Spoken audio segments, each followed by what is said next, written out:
ಸುಜಾತಾ ಭಟ್ ದೂರು ನೀಡೋ ತನಕ ಭಯ ಇತ್ತು, ಕೋರ್ಟ್ನಲ್ಲಿ ಹೇಳಿಕೆ ಕೊಡಲಿಕ್ಕೆ ನನಗೆ ಭಯ ಆಗ್ತಾ ಇತ್ತು. ಯಾವಾಗ ಇದೆಲ್ಲ ಆಯ್ತಲ್ಲ ಆಮೇಲೆ ನನಗೊಂದು ಕಾನ್ಫಿಡೆನ್ಸ್ ಬಂದುಬಿಡ್ತು. ಸುಜಾತಾ ಭಟ್ ದೂರು ಕೊಟ್ಟಾದ್ಮೇಲೆ ನನಗೆ ಧೈರ್ಯ ಬಂತು. ಹೀಗಾಗಿ ನಾನು ಒಪ್ಕೊಂಡು ಬಂದೆ. ಅಲ್ಲಿ ತನಕ ನನಗೆ ಧೈರ್ಯ ಇರಲಿಲ್ಲ ನನಗೆ.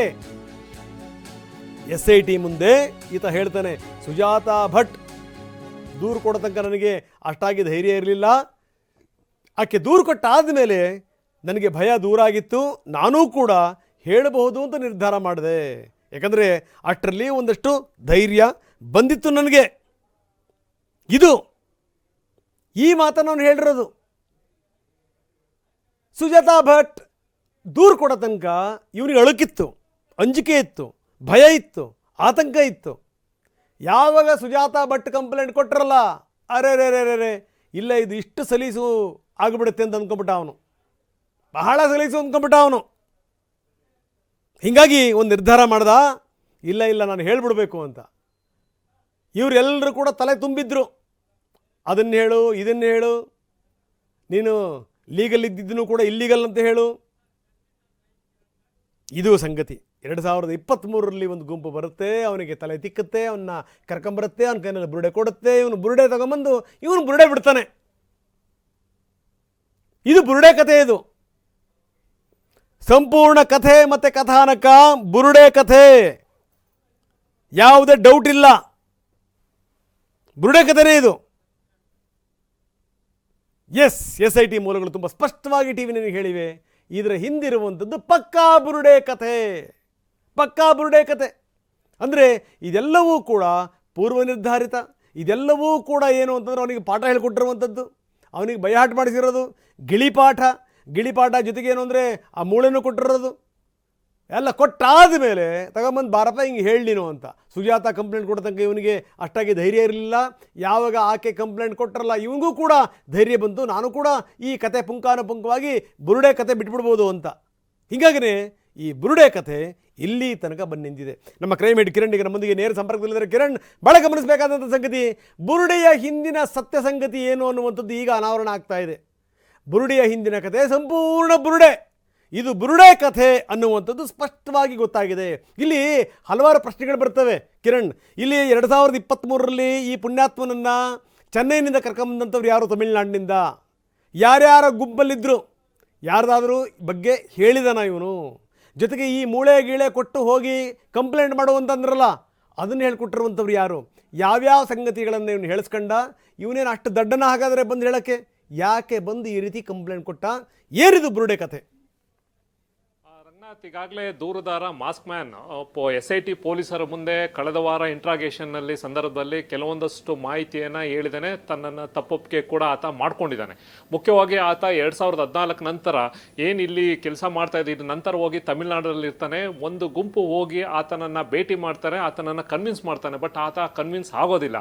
ಇಲ್ಲ, ಈ ರೀತಿ ಹೇಳಬೇಕು, ಈ ರೀತಿ ನೂರಾರು ಹೆಣ್ಣು ಮಕ್ಕಳನ್ನು ನಾನು ಅಲ್ಲಿ ಒಂದು ಹಾಕಿದ್ದೀನಿ ಅಂತಲೂ ಎಲ್ಲವೂ ಕೂಡ ಅವನಿಗೆ ಬ್ರೀಫ್ ಮಾಡ್ತಾನೆ. ಆತ ಹೇಳಕ್ಕೆ ರೆಡಿ ಇಲ್ಲ. ಸುಮಾರು ಒಂದೂವರೆ ವರ್ಷ ಆತನನ್ನು ಇಟ್ಕೊಂಡು ಕನ್ವಿನ್ಸ್ ಮಾಡ್ತಾರೆ, ಇಲ್ಲ ಈ ರೀತಿ ಹೇಳ್ಬೇಕು. ಬಟ್ ಆತನಿಗೆ ಧೈರ್ಯ ಸಾಲದು.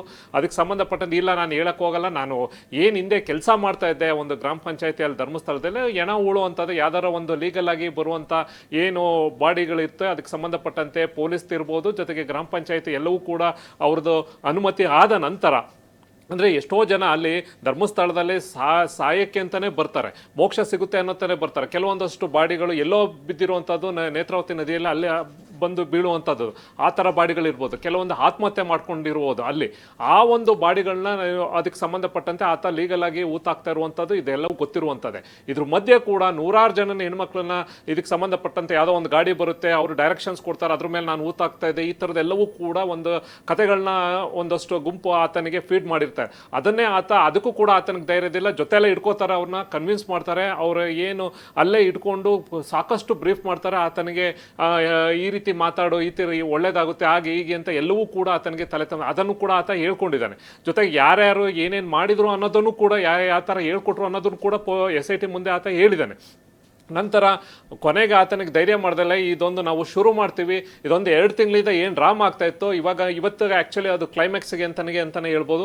ಈಗ ಸಂಬಂಧಪಟ್ಟಂಗೆ ಆತನಿಗೆ ಧೈರ್ಯ ಇಲ್ದಿದ್ದ ಕಾರಣ ಕೊನೆಗೆ ನೋಡಿ ಒಂದು ಲೇಡಿ ಹೋಗ್ತಾರೆ, ಅವರು ಒಂದು ಕಂಪ್ಲೇಂಟ್ ಕೊಡ್ತಾರೆ, ನಂತರ ನೀನು ಹೋಗಬೇಕು, ಇದೆಲ್ಲವೂ ಕೂಡ ಸ್ಕ್ರೀನ್ ಪ್ಲೇ ರೆಡಿ ಆಗುತ್ತೆ. ಅದೇ ರೀತಿ ಕೊನೆಗೆ ಆತನಿಗೆ ಕನ್ವಿನ್ಸ್ ಹೌದು ಧೈರ್ಯ ಬರುತ್ತೋ ಆ ಲೇಡಿ ಕೊಟ್ಟಿದ್ದಾರೆ ಅಂತ ಅಂದಮೇಲೆ ನಾನು ನೆಕ್ಸ್ಟ್ ಹೋಗ್ಬೋದು, ಯಾಕೆಂದರೆ ಇವ್ರಿಗೆ ಭಾಳ ಹಿಂದೆ ದೊಡ್ಡ ಮಟ್ಟದ ಷಡ್ಯಂತ್ರ ಇದೆ, ದೊಡ್ಡ ಮಟ್ಟದ ಇವ್ರಿಗೆ ಇನ್ಫ್ಲೂಯೆನ್ಸ್ ಇದೆ, ದೊಡ್ಡ ಮಟ್ಟದ ಹೋರಾಟ ಇದೆ, ಇದಕ್ಕೆ ನಾನು ಅನ್ನೋದು ಅವನು ಕೂಡ ಒಂದು ಕನ್ವಿನ್ಸ್ ಆಗ್ತಾನೆ. ಅಂತಿಮವಾಗಿ ಅವನು ಬಂದು ದೂರನ್ನು ಕೊಟ್ಟಿದ್ದಾನೆ.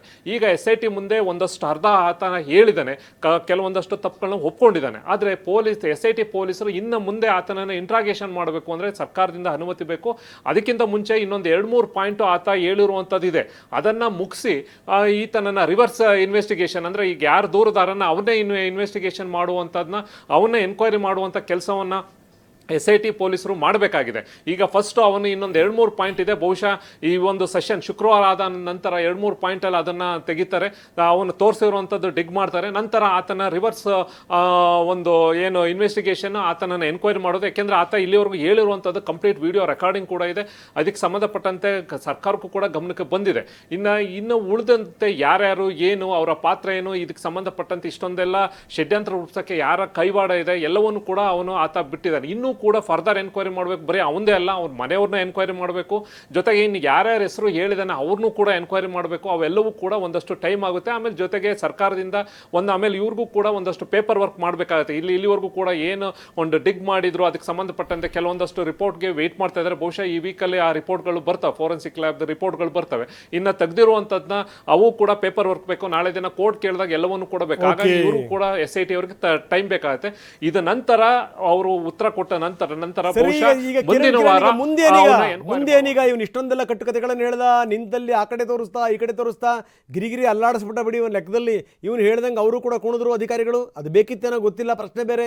ಆದರೆ ಇದೆಲ್ಲದರ ಜೊತೆಗೆ ಏನು ಅಂತಂದರೆ ಈ ದೇಹ ಬಾಲನ ಕುಣಿಸ್ತೋ ಬಾಲ ದೇಹನ ಕುಣಿಸ್ತೋ ಅಂತಾರಲ್ಲ, ಹಾಗೆ ಇವನು SIT ಕುಣಿಸಿದ್ನೋ ಅಥವಾ SIT ಇವನು ಹೇಳ್ದಂಗೆ ಕೇಳ್ತೋ, ಆ ಪಕ್ಕದಲ್ಲಿದ್ದಂಥ AC ಅಸಿಸ್ಟೆಂಟ್ ಕಮಿಷನರ್ ಇವ್ರು ಹೇಳ್ದಂಗೆ ಕೇಳಿದ್ರು, ಇವ್ರು ಹೇಳ್ದಂಗೆ ಅವ್ರು ಕೇಳಿದ್ರು, ಗೊತ್ತಿಲ್ಲ. ಈ ದೊಡ್ಡ ಕಥೆ ಮತ್ತು ಕಥಾನಕ ಸೃಷ್ಟಿಯಾಯಿತು.